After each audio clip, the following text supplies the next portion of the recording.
Bab 141, Pesta Ulang Tahun Guru Qin. Ayo cepat. Peihan bisa marah, kata Guning. Meskipun Yu Mixi sekarang dekat dengan Chu Peihan, dia masih takut pada Chu Peihan. Dia tahu sifat Chu Peihan. Jika dia terus membuang waktu, Chu Peihan akan sangat marah. Pada akhirnya, Yu Mixi hanya bisa pergi dan memilih gaun itu. Mereka tidak hanya membeli gaun, tetapi mereka juga membeli sepatu, tas, gelang, dan kalung. Chu Peihan dan Guning menghabiskan puluhan ribu yuan untuk pakaian dan aksesoris. Yu Mixi tidak mau melakukannya. Dia hanya menghabiskan 2.000 yuan di toko. Mereka hanyalah pelajar, dan sebenarnya tidak menghabiskan terlalu banyak uang untuk membeli pakaian. Jika mereka adalah wanita bangsawan itu, puluhan ribu yuan tidak akan cukup. Yu Mixi mengira satu gaun saja sudah cukup, tapi dia akhirnya membeli mantel bulu pendek, sepasang sepatu, tas, gelang, dan kalung juga. Dia menghabiskan banyak uang secara total. Dia memang mencoba untuk menolaknya, tapi tidak mengungkapkannya dengan keras. Keesokan harinya, Tuan Qin, ayah Qin Yifan, bermaksud mengadakan pesta ulang tahunnya. Qin Zisun dan yang lainnya berkumpul ke rumah keluarga Qin setelah kelas sore menuju mereka. Semuanya ada 8. Mereka membutuhkan 2 mobil, dan Qin Zisun serta Haoran adalah pengemudinya. Namun, sebelum mereka pergi ke rumah keluarga Qin, gadis-gadis itu perlu mengganti pakaian, menata rambut, dan merias wajah terlebih dahulu. Mereka menghubungi toko rias kemarin, dan meninggalkan pakaian mereka di sana juga. Semuanya berencana memakai riasan tipis. Dan ada 3 penata rias yang membantu mereka. Butuh waktu kurang dari 1 jam bagi mereka untuk menyelesaikan semua itu. Pestanya akan dimulai pukul 8 malam, jadi mereka masih punya banyak waktu. Sementara itu, Haoran dan anak laki-laki lainnya sedang menunggu di tempat parkir. Dalam 1 jam, Guning dan 2 gadis lainnya keluar. Sekilas, tidak ada yang mengenali mereka. Anak laki-laki itu bahkan berbicara tentang bentuk tubuh mereka yang bagus dari jarak jauh, tapi ketika gadis-gadis itu mendekat, mereka akhirnya mengetahui siapa mereka, dan semuanya tercengang. Guning, Chu Peihan, dan Yu Mixi sendiri cantik, tapi mereka selalu mengenakan seragam sekolah tanpa riasan apapun di sekolah. Mereka cantik, tapi tidak menakjubkan. Tapi sekarang, mari kita mulai dari Yu Mixi. Yu Mixi mengenakan gaun putri yang sedikit mengembang. Warnanya merah muda dengan leher renda bulat. Dia juga mengenakan mantel bulu pendek berlengan lebar berwarna merah muda, dan dengan roknya terlihat seperti satu set. Rambutnya disanggul dengan pita merah muda. Sepatunya berupa sandal putih setinggi 5 cm dengan hak tebal. Yu Mixi terlihat sangat berbeda sekarang, dan penuh energi. Chu Peihan mengenakan gaun sutra emas, dihiasi payet kristal. Dia juga mengenakan mantel bulu pendek berwarna hitam. Rambutnya bergelombang besar. Dia tampak percaya diri. Sepatu hak tinggi berwarna emas 8 cm membuatnya tampak lebih tinggi. Dia seperti seorang ratu bangsawan di istana. Guning mengenakan gaun retro dengan gesper bergaya Cheongsam di lehernya. Panjang lengannya 3/4. Gaun itu dihiasi dengan pola tipis berwarna biru dan putih. Mantel bulu dan gaunnya memiliki warna yang sama. Seperti orang lain, mantelnya juga pendek. Dia mengurai rambutnya dengan sedikit hiasan di bagian depan. Dia dalam gaya retro lengkap. Guning mengenakan liontin, anting-anting, dan gelang yang terbuat dari batu giok fulusho. Dia berperilaku seperti gadis bangsawan terpelajar dari keluarga berkuasa di zaman kuno. Pakaiannya tidak terlalu mencolok, tapi tidak ada yang bisa mengabaikan penampilan dan auranya yang luar biasa.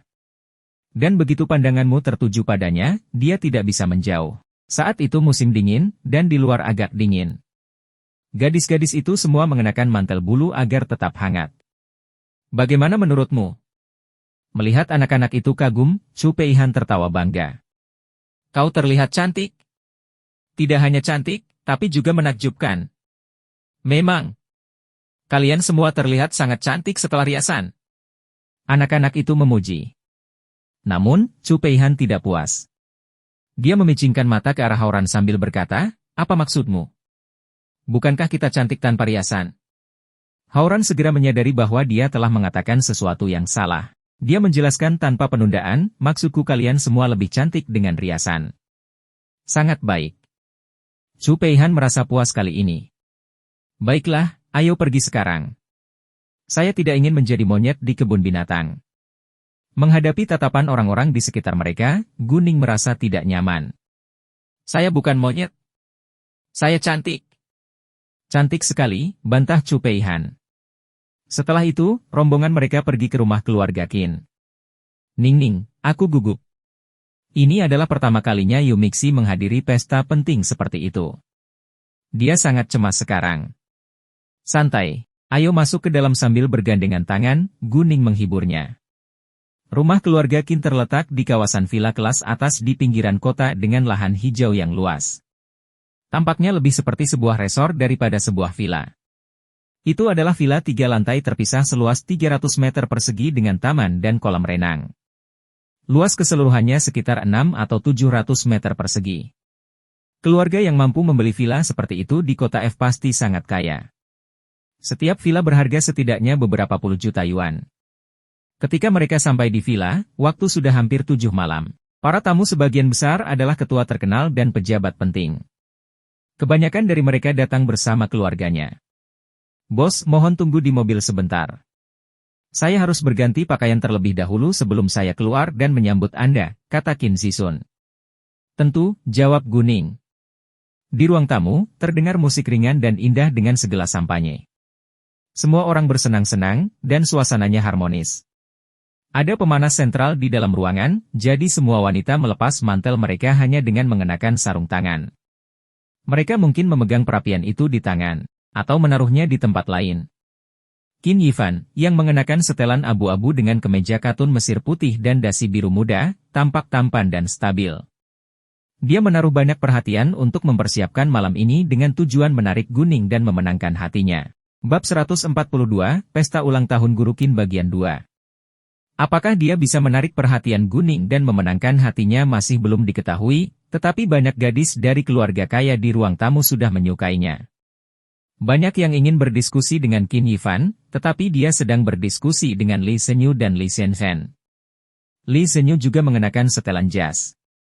Orang-orang juga memperhatikannya, tetapi dengan kehadiran Qin Yifan, dia tampak kurang menarik. Ikuti novel saat ini di novelb.in.com. Li Shenzhen mengenakan gaun tabung panjang berwarna ungu dengan satu set perhiasan yang terbuat dari batu giok tingkat menengah tinggi jenis kembang sepatu. Namun, ada banyak gadis bangsawan di sini hari ini. Dan banyak dari mereka yang lebih cantik dan berasal dari keluarga yang lebih kaya daripada Li Shenzhen, jadi dia sebenarnya tidak menonjol. Jika dia tidak bersama Qin Yifan, dia tidak akan menarik banyak perhatian. Di luar, sekitar 20 menit kemudian, Qin Zisun dan anak-anak lainnya kembali. Mereka semua mengenakan pakaian kasual hitam, tampan, muda dan energik. Saat mereka muncul, banyak hal yang diperingatkan pada mereka. Terutama para gadis muda, masing-masing bersemangat.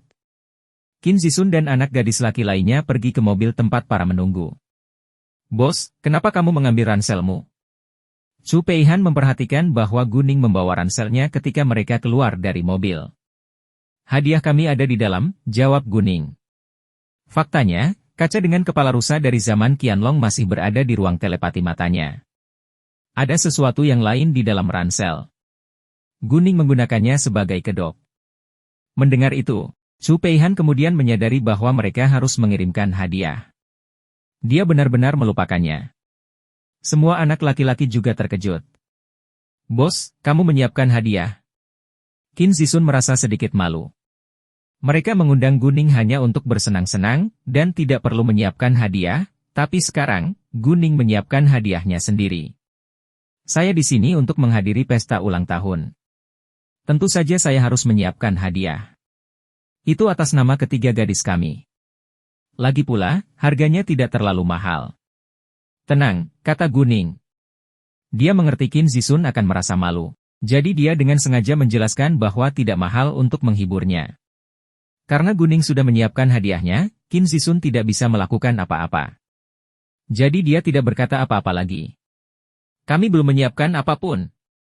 Hauran menggaruk kepalanya. Tepat. Saya merasa canggung sekarang, kata Zhang Tianping. Bolehkah kita kembali dan menyiapkan hadiahnya dulu? MUK bertanya. Saya punya ide yang sama. Seorang Yi menambahkan. Tolong, Qin Zisun tidak tahu apakah harus menangis atau tertawa. Ya, tidak ada waktu untuk itu. Hadiahnya bisa atas nama kita semua. Kami hanyalah pelajar. Satu hadiah sudah cukup, kata Guning. Dia tidak keberatan berbagi hadiah itu dengan teman-temannya. Selain itu, dia tidak ingin menimbulkan sensasi sendirian. Itu tidak pantas. Dan kami tidak membayarnya. Kata anak-anak itu. Saya bosnya, dan menurut saya tidak apa-apa, kata Guning. Kini, tidak ada yang berani menolak. Guning menyerahkan ranselnya kepada Hauran. Mereka berjalan ke pintu bersama-sama. Qin Zisun dan Hauran berdiri di depan, diikuti oleh Chu Peihan, Guning dan Yu Mixi. Yuke, Zhang Tianping dan Anyi berada di belakang. Orang lain yang tidak mengenal mereka mungkin akan mengira mereka adalah pengawal. Semua orang berdandan untuk pesta ini, jadi pakaian mereka tidak terlalu mencolok, tapi ketika sekelompok dari mereka muncul, orang-orang di sekitar mau tidak mau memperhatikan mereka.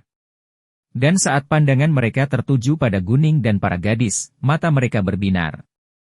Chu Peihan dan Guning adalah wanita cantik dengan aura elegan. Yu Mixi juga cantik, tapi dia berpakaian seperti gadis muda. Laki-laki tidak sepenuhnya puas secara visual melihatnya. Mereka lebih memusatkan perhatian pada Chu Peihan dan Guning. Ketika mereka melangkah masuk, gadis-gadis itu melepas mantel mereka dan menyerahkannya kepada anak laki-laki. Saat mereka muncul di ruang tamu, lebih banyak tatapan tertuju pada mereka. Laki-laki menghargai gadis-gadis itu, sementara perempuan kebanyakan iri pada mereka. Qin Yifan juga memperhatikan Guning. Tiba-tiba jantungnya berhenti berdetak. Dia segera mendapatkan kembali pikirannya, berjalan ke arah mereka tanpa penundaan. Dia bahkan lupa pamit pada Li Zhenyu dan Li Shenzhen. Melihat Guning, Li Shenzhen juga terkejut dengan kecantikannya. Dia sangat iri pada Guning, terutama saat Qin Yifan meninggalkannya demi Guning. Shenzhen, tenanglah. Meskipun Li Zhenyu juga tidak senang, dia mengerti ini bukan saat yang tepat untuk mengganggu Guning sekarang. Li Shenzhen memaksa dirinya untuk tenang. Guning tidak melewatkan penampilan Li Shenzhen. Dia memberinya senyuman penuh arti. Li Shenzhen segera berbalik. Selamat datang. Qin Yifan menyapa mereka semua, tapi dia hanya menatap Guning. Dia penasaran melihat reaksinya ketika dia muncul di hadapannya. Namun, yang membuatnya kecewa, Guning tampaknya tidak terkesan. Dia memanggilnya seperti biasa, senang bertemu Anda, Tuan Qin. Hai, sepupuku Yifan. Senang berkenalan dengan Anda. Yang lain menyambutnya. Meskipun Qin Yifan sedikit kecewa, dia tidak menunjukkannya. Tolong ikuti aku, pestanya belum dimulai. Mereka berjalan ke sofa di samping. Sebagian besar tamu sedang berjalan-jalan, mengobrol dengan orang-orang dan membangun jaringan. Hanya ada sedikit orang yang duduk. Selain itu, kursi yang tersedia tidak cukup untuk menampung begitu banyak orang. Guning. Tepat pada saat itu, suara seorang wanita terdengar. Sebelum melihat orang itu, Guning sudah tahu siapa dia dari suaranya. Guning berhenti, menoleh. Itu bertahannya An Qian. Dia mengenakan gaun leher V berwarna biru muda. Warnanya menonjolkan kulit putihnya yang menawan. Dia mengenakan kalung berlian biru, gelang, dan sepasang anting. Rambutnya disanggul tinggi. Dia tampak dan menawan. Pria yang berdiri di samping An Qian adalah Lei Zhengyu. Dia juga mengenakan setelan biru muda. Setelahnya sengaja cocok dengan gaun An Qian. Lei Zhengyu sama tampannya dengan Qin Yifan. Dibandingkan dengan Qin Yifan, Lei Zhengyu tampak lebih dewasa. Dia lebih menarik bagi wanita di dunia nyata, tapi An Qian ada di sekitarnya. Dan rupanya mereka dekat, jadi tidak ada yang berani menyela mereka. Bab 143, seorang penggali emas pria. An Qian, eksekutif Lei, Guning menyapa mereka. Nona Gu, senang bertemu denganmu, Lei Zhengyu menyapanya. Hai, eksekutif Lei, Nona An. Qin Yifan datang. Senang bertemu Anda, Tuan Qin, kata An Qian dan Lei Zhengyu. Saya bertanya-tanya siapa yang begitu menarik? Itu kamu. Seorang Qian memandang Guning sambil bercanda. Itu adalah sekelompok orang kami yang masuk bersama-sama. Sulit untuk mengabaikan kami, kata Guning. Dia rendah hati. Seorang Qian tersenyum. Dia kemudian memperhatikan sosok familiar di belakang Guning. Dia sedikit terkejut. Apakah kamu tidak membenci pesta ini? Mengapa kamu ada di sini hari ini? Sepupu Qian, karena semua teman dekatku ada di sini, aku tidak ingin sendirian, jawab An Yi. Guning tercengang saat mengetahui bahwa An Yi dan An Qian adalah sepupu. Baiklah. Kalian semua bersenang-senang. Kita perlu menyapa teman-teman kita yang lain di sana. An Qian sendiri ingin berbicara dengan Guning, tapi Lei Zhengyu perlu bersosialisasi dengan teman-temannya. Sebagai pasangan wanitanya, An Qian harus mengikutinya. Setelah itu, An Qian dan Lei Zhengyu pergi. Qin Yifan membimbing Guning dan yang lainnya ke sofa. Qin Zisun mengerti bahwa Qin Yifan akan sibuk malam ini, jadi dia berkata, "Saudara, kamu bisa pergi dan menyambut tamu lainnya. Aku akan menanganinya di sini." Besar. Kalian semua bersenang-senang. Aku harus pergi sekarang. Meskipun Qin Yifan ingin berbicara dengan Guning, dia sibuk malam ini. Dia menyuruh Qin Zisun untuk merawat mereka sebelum pergi. Melihat Qin Yifan akhirnya sendirian sekarang, beberapa gadis dari keluarga bangsawan segera pergi ke arahnya. Karena kesopanan, Qin Yifan berperilaku seperti pria sejati, meskipun dia tidak menyukai mereka. "Apa yang Anda ingin minum?" "Saya akan mengambilnya," Qin Zisun bertanya pada teman-temannya. "Tolong anggur merah," kata Guning. "Aku juga," tambah Chu Peihan. "Tolong jus jeruk," kata Yumixi. Dia masih belum terbiasa minum anggur. Semua anak laki-laki juga memesan anggur merah. Beberapa pria di sekitar mereka bermaksud untuk berunding dengan para gadis, tetapi Qin Zisun dan anak laki-laki lainnya juga ada di sana. Mereka berperilaku seperti pengawal, duduk atau berdiri di samping gadis-gadis itu. Tidak ada seorang pun yang berani mendekat. Dan beberapa gadis yang ingin ngobrol dengan laki-laki juga menjauh. "Dengan kalian semua berdiri di sini, tidak ada yang berani dengan kami," canda Chu Peihan. "Menurutku pria yang ngobrol sembarangan dengan gadis cantik bukanlah pria sejati. Selain itu, lihat wajah mereka. Menurutku kami jauh lebih tampan daripada mereka," kata Qin Zisun. "Tepatnya, kami muda dan tampan. Apakah kamu tidak puas dengan itu?" Haoran menambahkan. "Kami terlalu akrab satu sama lain. Aku bosan," kata Chu Peihan. Qin Zisun dan anak-anaknya menyukainya. Sementara itu, beberapa orang melihat wajah yang familiar. Itu adalah Qin Zheng. Keluarga Qin Zheng bukanlah keluarga kaya, tapi keluarga yang berkuasa. Jadi keluarganya sudah menerima surat undangan juga. Adapun para pengusaha yang hanya memiliki kekayaan puluhan juta yuan, tidak memenuhi syarat untuk mendapatkan surat undangan. Para tamu di sini adalah orang-orang super kaya, atau pihak berwenang. Yang super kaya semuanya memiliki kekayaan ratusan juta yuan. Sedangkan yang berkuasa setidaknya menduduki posisi wakil direktur sebuah departemen. Nama keluarga Qin Zheng adalah Qin juga, tapi dia tidak ada hubungannya dengan keluarga Qin Yifan. Qin Zheng adalah seorang anak laki-laki yang tinggi dan tampan. Dia mengenakan setelan formal, dan tampak dewasa. Banyak gadis juga menganggapnya menarik. Apa yang dia lakukan di sini? Apakah dia laki-laki penggali emas di sini untuk gadis-gadis super kaya? Haoran bertanya dengan rasa ingin tahu. Haha. Mendengar itu, Guning dan yang lainnya tertawa terbahak-bahak. Mereka tahu Haoran sedang bercanda, tapi mereka tidak bisa menyangkalnya.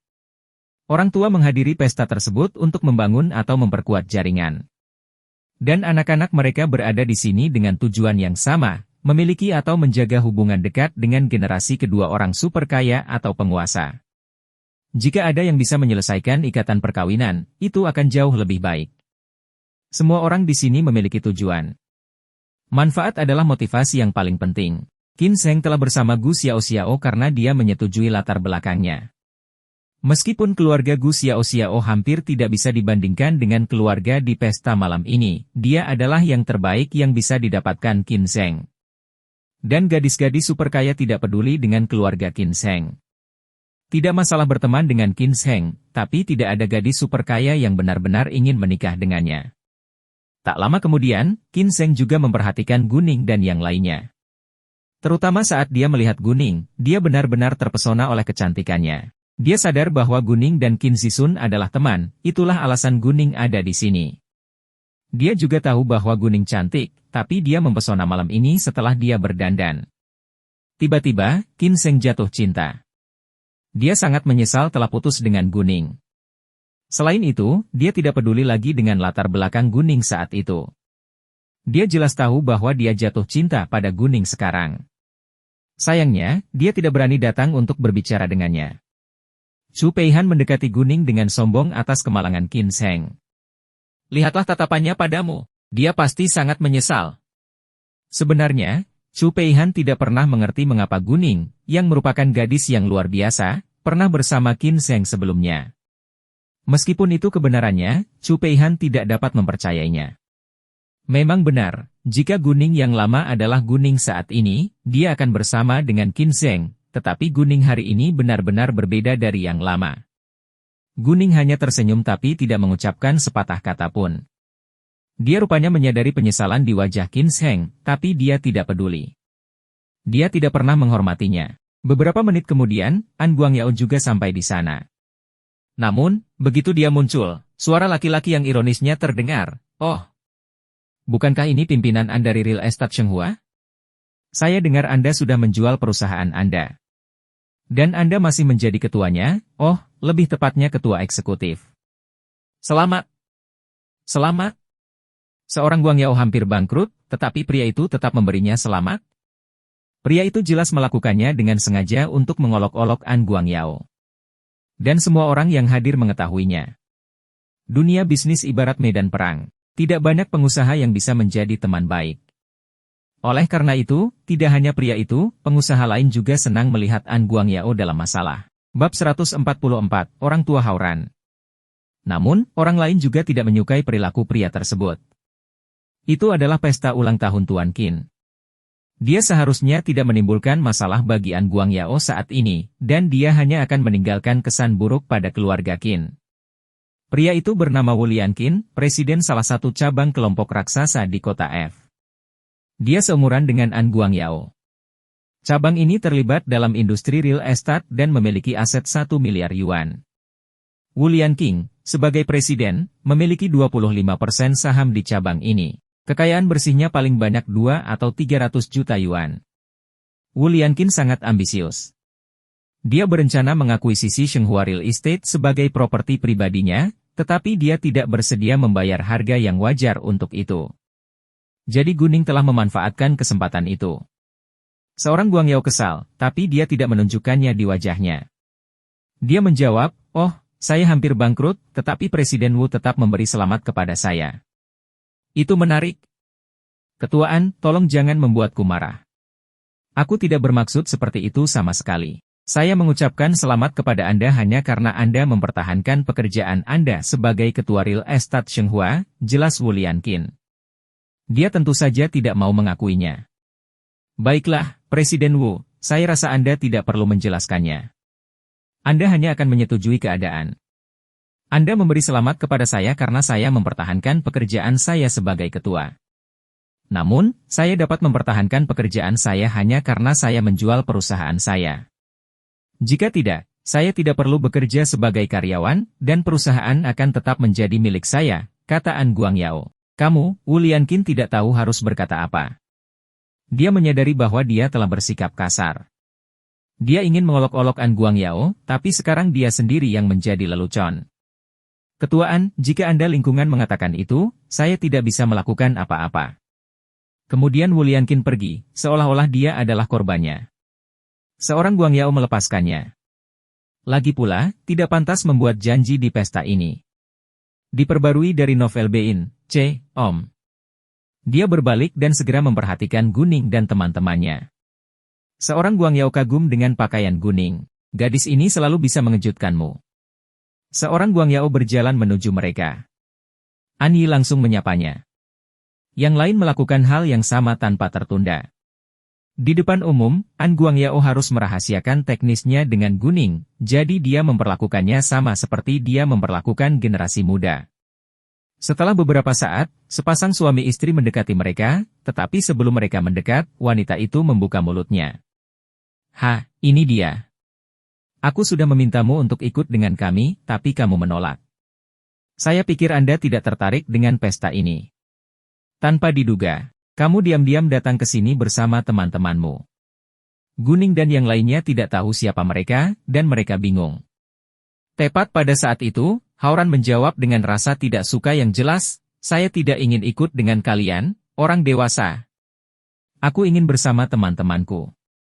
Mendengar itu, Guning dan yang lainnya langsung menyadari bahwa pasangan ini adalah orang tua Hauran.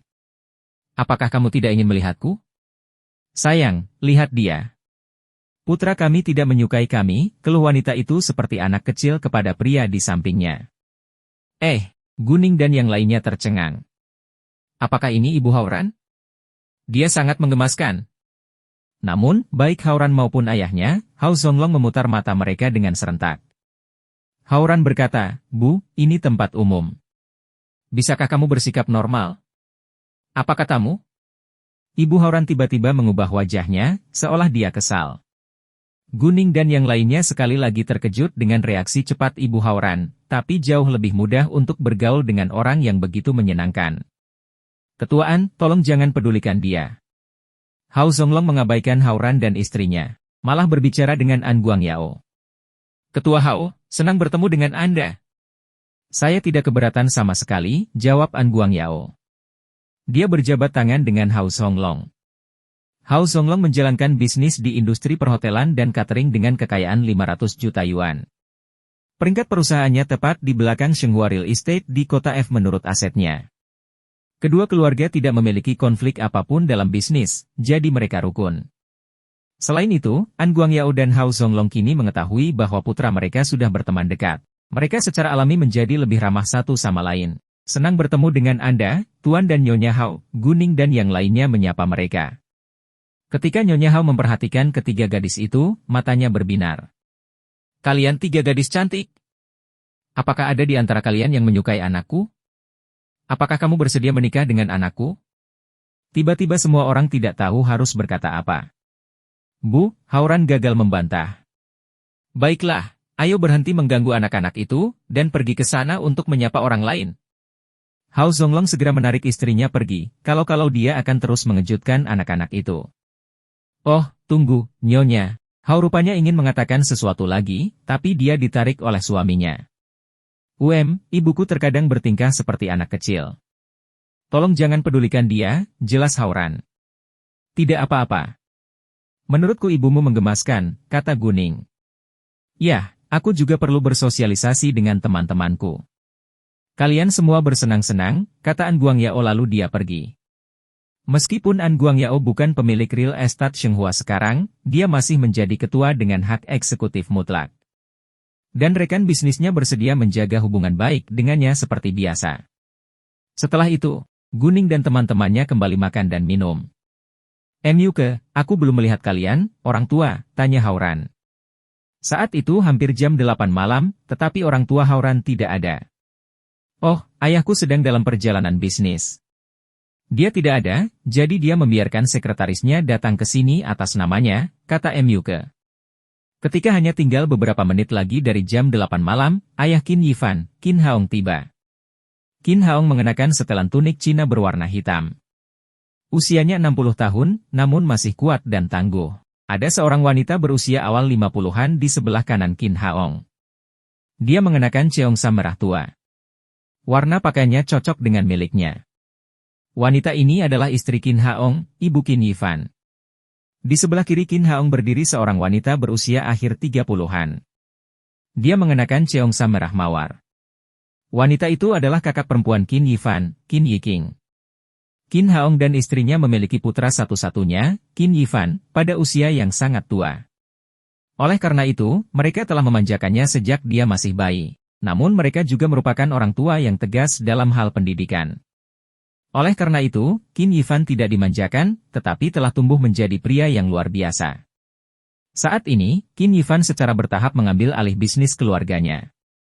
Saat Qin Haong muncul, kegelapan menjadi sunyi. Semua orang fokus padanya. Usai beragam singkat, tibalah saatnya menyampaikan bingkisan. Kelompok pertama tentu saja adalah orang-orang dari keluarga Qin. Adik laki-laki Qin Haong, ayah Qin Zisun, Qin Haozi adalah yang pertama. Qin Haozi adalah sekretaris jenderal di Komite Kota F. Guning tidak tahu bahwa ayah Qin Zisun adalah pejabat yang berkuasa sampai sekarang. Bab 145, Hadiah Ulang Tahun. Namun, Qin Haoxi adalah pejabat yang jujur. Dia belum menyiapkan hadiah yang sangat mahal, tetapi mengirimkan kaligrafi berkah kepada kakaknya. Qin Haoxi terkenal dengan tulisan tangannya yang bagus di kota F, jadi itu sebenarnya adalah hadiah yang bagus.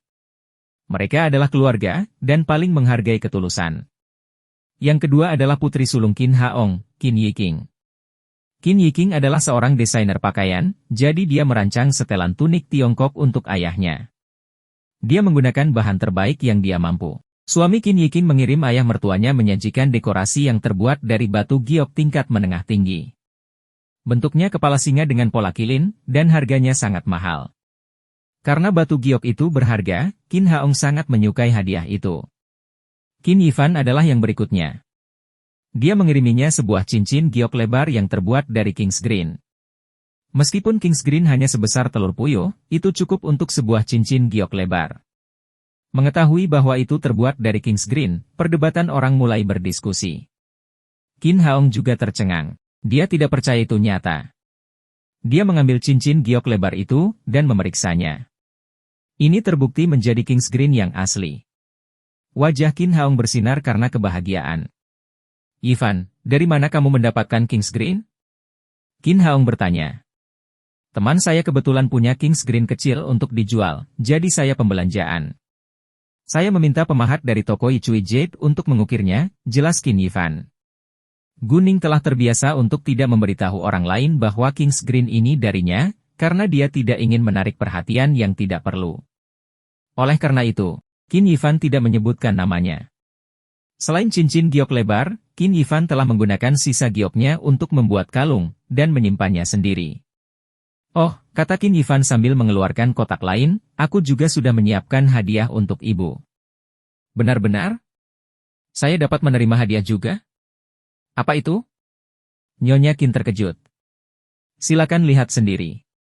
Qin Yifan tidak secara langsung memberitahu ibunya apa itu, tapi membiarkannya membukanya sendiri. Ibu Qin Yifan telah menikah dengan ayahnya selama bertahun-tahun sehingga dia sangat akrab dengan berbagai jenis batu giok. Apakah kamu masih ingin merahasiakannya? Ibunya tersenyum dan membuka kado itu. Ada liontin 3 warna berbentuk sayap selebar ibu jari, dan sepasang anting bulat. Melihat itu adalah batu giok lagi, Qin Haong segera mengambilnya, melihat lebih dekat. Setelah beberapa saat, mata Qin Haong menjadi cerah karena kegembiraan. Ini giok Fulusho. Ini menimbulkan sensasi sekali lagi. Qin Yifan sangat bermurah hati dengan uangnya hari ini. Apakah kamu membeli ini dari temanmu juga? Qin Haong bertanya. Ya, jawab Qin Yifan.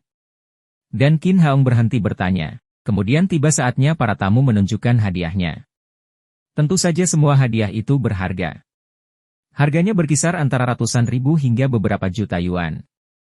Hanya sebagian kecil tamu yang mengirimkan hadiah senilai beberapa juta yuan. Lagi pula, tidak pantas jika hadiahnya terlalu mahal. Dan mungkin ada rumor bahwa pengirim hadiah ingin mengikuti jejak keluarga Qin. Semua orang tahu Qin Haong menyukai jade, tetapi tidak mudah mendapatkan giok berkualitas tinggi. Selain itu, harga batu giok yang bagus terlalu tinggi. Seperti hadiah dari suami Qin Yiqing dan Qin Yifan. Bahkan yang termurah pun bernilai 7 juta yuan. Tidak hanya Li Zhenyu dan adik perempuannya, tetapi ayah mereka, Li Shengning, juga ada di sini secara langsung. Li Shengning dan Qin Haong adalah teman dekat, dan Li Shengning tidak bisa melewatkan pesta ulang tahun saudara baiknya. Hadiah dari keluarga Li tentu luar biasa. Itu adalah pasukan pemberani yang terbuat dari batu giok tingkat menengah tinggi. Karena batu gioknya tidak besar, jumlah pasukan pemberaninya terbatas, tetapi nilainya masih lebih dari 10 juta yuan. Saat giliran An Guangyao, dia mengeluarkan tepon dan tepipel yang diserahkan kepadanya oleh Guning. Begitu lukisan pemandangan itu ditampilkan, penonton kembali heboh. Wu Guanzhong adalah seorang seniman modern yang terkenal, sehingga kebanyakan orang pernah mendengar namanya. Mereka tidak kaget dengan harga lukisan ini, tapi nilainya. Lagi pula, ada banyak barang yang tidak diberi label harga. Apa? Benarkah itu lukisan pemandangan Wu Guanzhong, Tepon and the People? Coba saya lihat. Seorang lelaki tua berusia 70-an sangat senang. Dia langsung berdiri dan berjalan mendekat. Pria ini adalah kurator museum dan ketua asosiasi barang antik, Gu Changjiang. Gu Changjiang tidak mempertanyakan keaslian kolam dan orang-orang di tangan An Guangyao ini. Dia hanya tidak sabar untuk melihatnya. Qin Haong juga bersemangat, karena dia juga memiliki minat yang besar pada barang antik dan lukisan. Seorang Guangyao tahu bahwa Gu Changjiang adalah tokoh penting, jadi dia memberikan lukisan itu kepadanya tanpa penundaan. Qin Haong segera mendekat, disusul oleh pecinta seni lainnya. Awalnya ada yang tidak percaya itu nyata, karena yang asli jarang ditemukan, tapi setelah beberapa saat, Gu Changjiang membuktikan itu nyata. Dia berkata, beberapa tahun lalu, The Snow of Peking dijual dengan harga 5 juta yuan. Tepon and the People ini pasti lebih mahal dari itu. Mengetahui hal itu, semua orang menghela nafas panjang. Harga lukisan ini lebih dari 5 juta yuan. Pada saat yang sama, semua orang percaya bahwa An Guangyao mengirimkan hadiah yang sangat berharga ini untuk suatu tujuan. Dia pasti menyukai keluarga Qin. Oleh karena itu, banyak orang yang memandangnya dengan tidak baik. Namun An Guangyao tidak menyetujuinya, tetapi menjelaskan, Tuan Qin, saya menganggap Anda pasti sudah tahu bahwa saya telah menjual perusahaan saya. Sebenarnya lukisan ini berasal dari bos sebenarnya dari Shenghua Real Estate. Bos saya kebetulan memecahkannya hanya dengan 1.000 yuan di pasar barang antik. Silakan ambil jika Anda menyukainya. Apa? 1.000 yuan? Mendengar itu, semua orang terkejut. 1.000 yuan untuk membeli lukisan berharga dengan harga 5 juta yuan? Sungguh sulit dipercaya. Jika itu benar, bos sebenarnya yang membeli real estate Shenghua pastilah orang yang luar biasa. Haha, tentu saja aku sangat menyukainya. Qin Haong tertawa. Hadiah ini tepat untuknya. Dia bahkan tidak ingin menyembunyikan kebahagiaannya. Meskipun dia penasaran siapa bos sebenarnya dari Shenghua Real Estate, dia tidak menanyakan pertanyaan itu. Karena bos sebenarnya ingin merahasiakannya, dia tidak repot-repot mencari tahu jawabannya. Para tamu terus menunjukkan hadiah mereka. Beberapa juga mengirimkan barang antik dengan harga mulai dari ratusan ribu yuan hingga beberapa juta yuan. Meski harganya tidak murah, tidak ada hadiah lain yang lebih berharga selain tepon dan the people. Gu Changjiang mungkin telah melihat hadiah lainnya, tapi dia tidak begitu bersemangat.